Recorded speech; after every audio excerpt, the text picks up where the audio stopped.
누구나 달콤한 인생을 꿈꿉니다. 하지만 현실은 그렇지 못합니다. 우리의 인생은 끊임없이 하락하며 많은 고통들을 안고 있습니다. 좋은 일만 있었으면 좋겠는데 안타깝게도 그 끝은 죽음인 경우가 많습니다. 이런 무거운 인생을 살아가는 우리에게 해답이 있을까요? 왜 우리의 인생은 이렇게 불행한 걸까요? 오늘 우리는 불행의 이유와 그 해결책을 함께 살펴보고자 합니다. 사실 인간은 첫 시간을 통해 살폈던 것처럼 행복하도록 창조되었습니다. 아름다운 작품이 제작자에게 영광을 가져다 주는 것처럼 인간도 그런 완전한 모습을 위하여 창조되었지요. 하지만 우리의 현실은 왜 이렇게 되었을까요? 현실을 뒤돌아보면 마치 위대한 왕 솔로몬처럼 헛되고 헛되고 헛되니 모든 것이 헛되다고 느껴질 뿐입니다. 왜 우리는 이런 불행한 인생 속에서 살아가는 게 된 것일까요? 사실 하나님께서 이 세상을 만드셨을 때, 즉 창세기 1장과 2장에 등장하고 있는 세상은 현재의 세상과 많이 달랐습니다. 창조하신 하나님의 본래 목적대로 세상은 서로 하나가 되어 있었고 자라는 잎사귀는 시들지 않았고 생명체가 병들거나 죽음을 맞이할 만한 이유도 없었습니다. 이런 세상에서는 동물들이 서로 잡아먹을 일도 없었기 때문에 그들에게 주어진 음식은 푸른 풀이었습니다. 동물은 인간을 두려워하지 않았고 완전히 인간의 다스림 아래 있었습니다. 생명나무를 먹으며 영원히 행복 속에 살 수 있었지요. 너무 동화 같다고요? 하지만 이게 우리가 살았어야 할 원래의 세상의 모습입니다. 현재의 모습을 자세히 살펴보면 죄로 파괴되기는 하였지만 이러한 조화와 사랑의 모습들을 자세히 살펴볼 수 있습니다. 그런 세상이 왜 이렇게 삭막해지게 된 것일까요? 창세기 3장은 그 이야기를 잘 다루고 있습니다. 하나님처럼 자신도 신이 되고 싶었던 사단은 모반을 하게 되는데 그 모반이 실패하자 하늘에서 쫓겨나게 되었습니다. 그들은 하나님의 사랑을 여전히 받고 있는 이 지구의 존재들에 대하여 질투를 느끼기 시작하였고 그들을 파괴하려고 계획하게 됩니다. 이미 그의 모반은 전 우주적 이슈가 되었기 때문에 사단은 자신의 본래 모습으로 나타날 수 없었습니다. 그래서 이렇게 생긴 멋진 모습을 취하게 됩니다. 인간이 가장 호기심을 가질 만한 아름다운 날고 있는 뱀의 모습으로 말입니다. 뱀, 현대에 이르러서는 두려움의 상징이 되었지만 사실 하늘을 날았던 이 동물은 매우 아름다운 동물이었습니다. 한국어 성경에서는 뱀을 간교했다고 표현하고 있지만 원어상의 의미는 지혜롭다에 더 가깝습니다. 잘 따르는 강아지가 더 애정을 받듯이 뱀은 그런 면에 있어서도 더 사랑받을 만한 똑똑한 동물이었던 것입니다. 그런데 이 뱀이 사단의 모습이 되었을 때 뱀은 아주 무서운 위협이 되었습니다. 사단이 이 아름다운 동물의 모형을 가지고 아름다움을 사랑하는 여성에게 접근합니다. 그녀가 동산 중앙에 있었을 때 생명나무를 얻기 위하여 오고 있는 그녀를 보고 사단은 회심의 질문을 던지지요.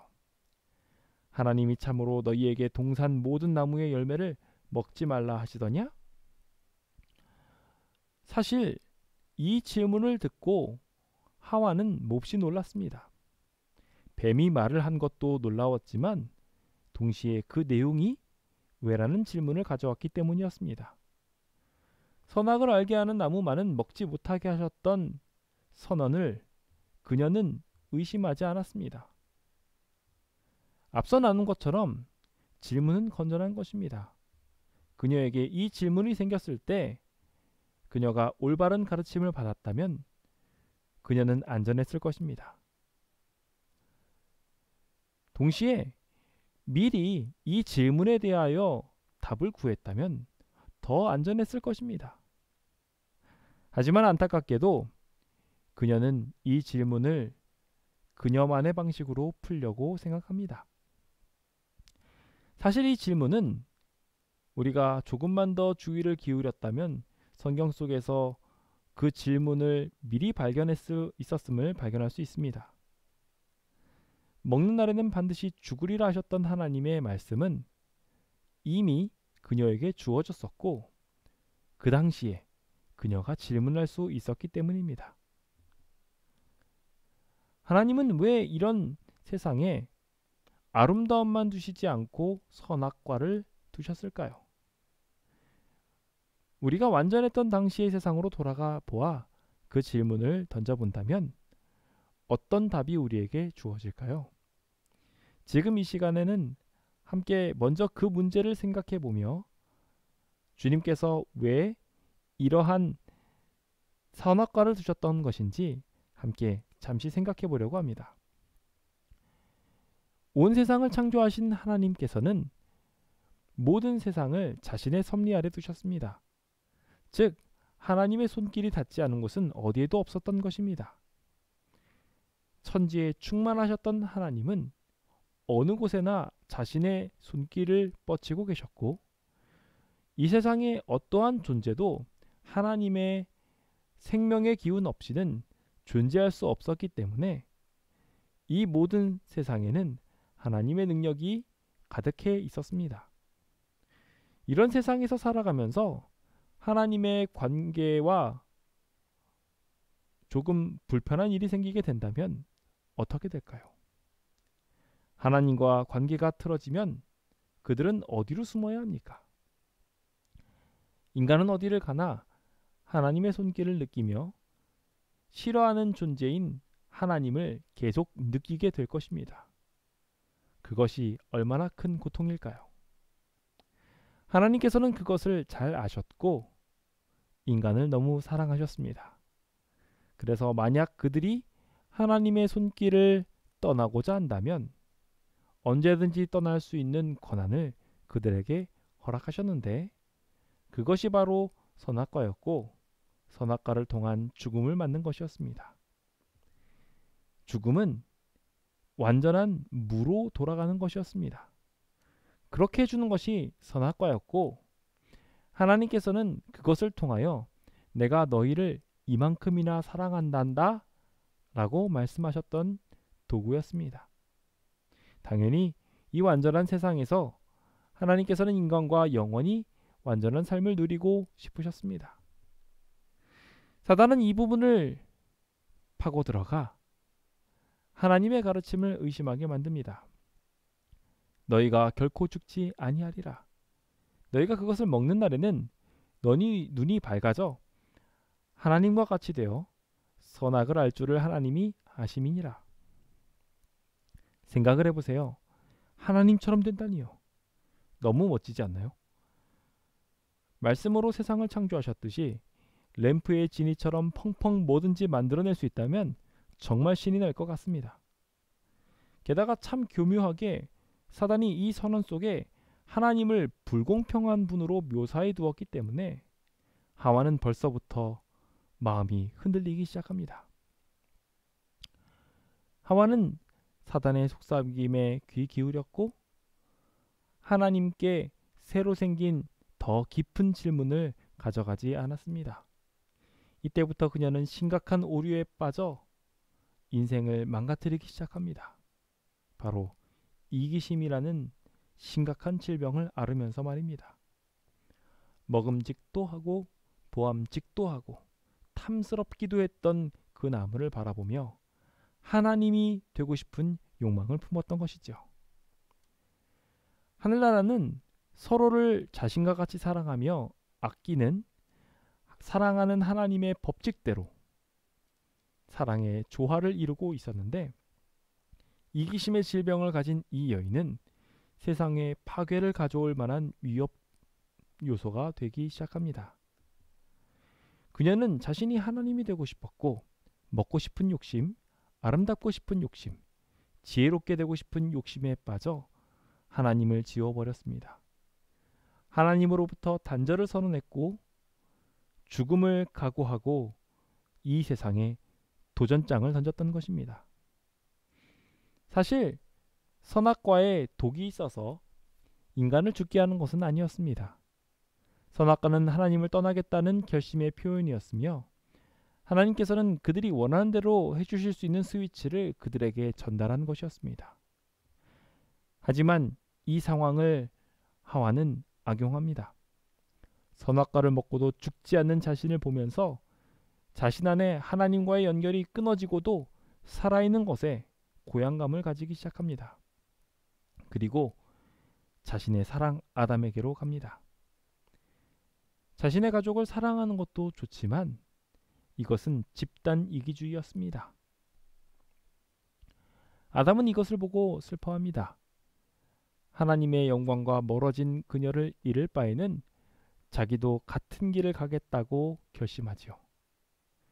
그도 이 문제를 하나님께 가져가지 않고 스스로 결정합니다. 죽음을 선택한 그는 그의 마음속에서 하나님을 지워버렸습니다. 이처럼 인류의 모든 고통의 시작은 하나님을 믿지 못함에서 생겨나게 된 것이며 문제에 대하여 하나님께 의지하지 못했던 인생은 이처럼 이기심으로 꼴짓게 되었습니다. 그리고 이 문제는 바로 심각한 오류를 가져오기 시작합니다. 하나님의 영광이 떠나간 그들은 더 이상 하나님의 영광의 옷을 입고 있을 수 없었습니다. 그들은 자신이 벌거벗음을 알았고 수치를 느꼈으며 그것을 해결하기 위하여 무화과 나무 잎사귀를 꺾습니다. 자신의 욕망을 위하여 잎사귀를 꺾었고 세상도 점차 그들의 이기심으로 인하여 파괴되기 시작하였습니다. 인간의 모든 자유의지를 존중하심으로 하나님께서는 이 모든 선택을 바라보고 계셨습니다. 개입하지 않으셨고 그들의 선택을 존중하셨지요. 하지만 그들이 죄악의 결과로 인하여 고통스러워하고 신음을 흘리고 있을 때에는 고통스러워하며 신음하고 있을 때에는 그들을 모른 채 하실 수 없으셨습니다. 하나님께서는 하나님을 피해 숨은 그들을 잘 아셨지만 그들을 부르시며 하나님을 찾도록 하셨습니다. 자식을 잃은 고통에 신음하셨지만 그들을 원망하지 않으시고 도리어 음성을 들으셨습니다. 마치 이기심에 빠져 진퇴양난에 빠진 우리들이 고통 속에 있을 때와 마찬가지로 먼저 우리를 부르시고 우리의 변명을 들으시며 하나님은 우리를 위해 해결책을 준비하셨던 것입니다. 이렇게 창조된 원형은 망가졌습니다. 서로를 위한 사랑이 파괴되었고 하나님과의 관계가 끊어졌습니다. 그들은 이제 영원히 살아도 영원히 불행한 존재가 되어버리고 만 것입니다. 하나님이 되고 싶어서 욕심을 부리는 아담과 하와에 만족하지 못하는 모습은 현재의 명예와 재물을 하늘까지 쌓아도 만족하지 않는 우리들의 모습이 되었습니다.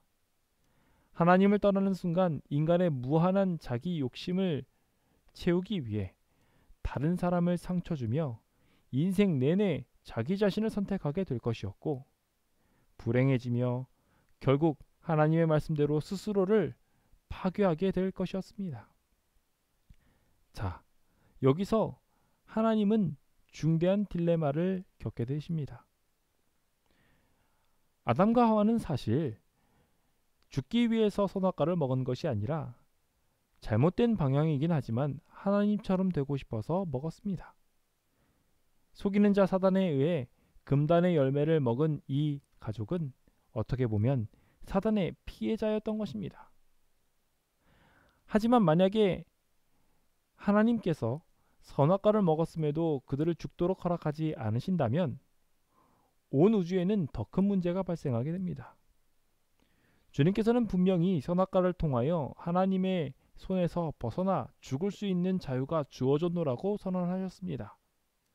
하지만 그것이 이루어지지 않는다면 하나님은 거짓말한 자가 되는 것뿐만 아니라 더 나아가서 그들을 자신의 손아귀에 두고 있음을 언도한 것이랑 같은 것이 되기 때문입니다. 죽음은 사랑의 법에 위배되기도 하였고, 동시에 용서는 게다가 죽음은 사랑의 법에 위배되었고 용서는 공의의 법에 위배되는 이 상황은 하나님의 큰 딜레마였습니다. 전지전능하신 하나님께서는 이 상황 중에서도 우리에게 완전한 구원의 방법을 제안하십니다. 바로 당신의 죽음이셨죠. 죄로 인해 생긴 수치스러운 부분을 완전히 가려줄 옷을 제공하시며 자신의 죽음을 가르쳐 주십니다. 하나님은 자신을 상징하는 양을 잡으시고 그 가죽을 벗겨 그들에게 입히셨습니다.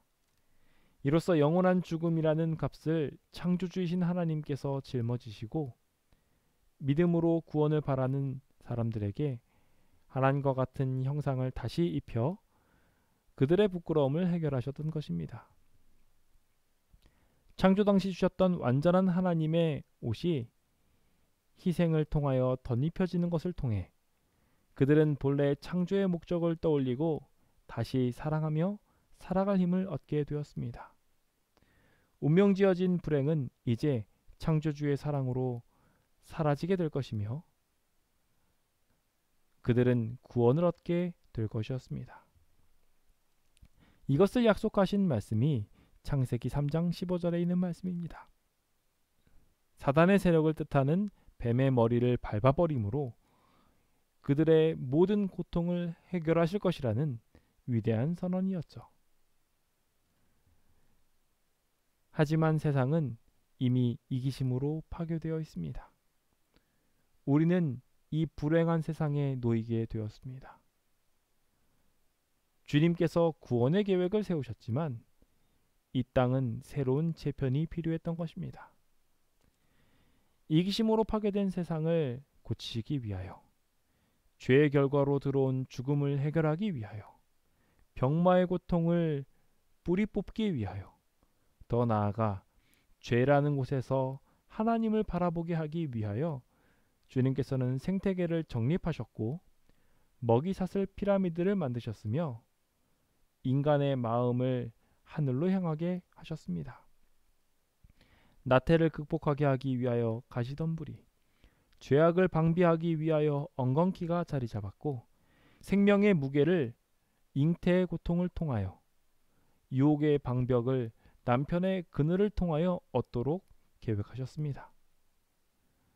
이처럼 새로운 체계를 통하여 인간의 삶에는 부족이라는 것이 생겼습니다.